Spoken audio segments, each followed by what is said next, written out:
There's an interesting interview with Bob Arum on the TalkSport website where he's giving some insight into the early days of Mike Tyson's professional boxing career. Back then, just as now, Bob Arum had a television deal with ESPN, and some of Mike Tyson's early fights were on that network. But Bob Arum explains why they didn't continue that working relationship with Mike Tyson, why he left ESPN and went to a different network. This was before he became champion. He said, "We were doing weekly fight shows on ESPN. We did those for 15 years, really essentially developing fighters on those shows. Tyson was just starting out and we booked him for a whole series of fights. But the problem was he was so intimidating that he knocked out any opponent that we got him in one round, and that wasn't good for the network that relied on selling commercial time. I think what happened was, outside of the ring, Tyson misbehaved, and the only way the management could figure out how to keep him out of trouble was to find him a fight as often as possible. And we had all these other fighters that we had to put on the program, and so we couldn't have Tyson fighting on the show every week or every other week, so his management looked for opportunities elsewhere." So, two issues there. Mike Tyson was knocking people out too quick, so the network was unable to put a load of commercials on during his fights. And secondly, his management team wanted him to fight every other week, and ESPN had a stable of a bunch of other fighters who they needed to look after. They couldn't prioritize Mike Tyson at that stage over the other fighters, especially given the fact that, again, his fights were so short, so they weren't able to run a load of commercial breaks during them and obviously make money. Hindsight is always 20/20, of course, and some people are going to say ESPN really missed the boat on that one. Most of Mike Tyson's championship career was with HBO, later on with Showtime, and of course they benefited enormously from those relationships with Mike Tyson because he was an absolute box office phenomenon. Anyway, just a short one on that. I thought it was interesting. Give me your thoughts in the comment section below.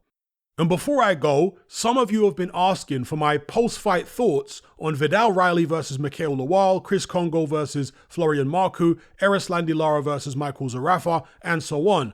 I actually uploaded all of that to my Patreon page a couple of days ago. So if you want to access it, as well as all of my other extra boxing content, download the Patreon app from the Play Store or the App Store. Head on over to my page, which is called The Brotherhood of Reason, and select the boxing tier. There's no contract, no commitment. You can cancel at any time, just like Netflix, but it's a whole lot cheaper. So yeah, check out my Patreon page for my extra boxing content. We've also got a members chat and what have you. And of course, my non-boxing content is also available on there on a different tier if you're interested in that. All the relevant links are in the description box below.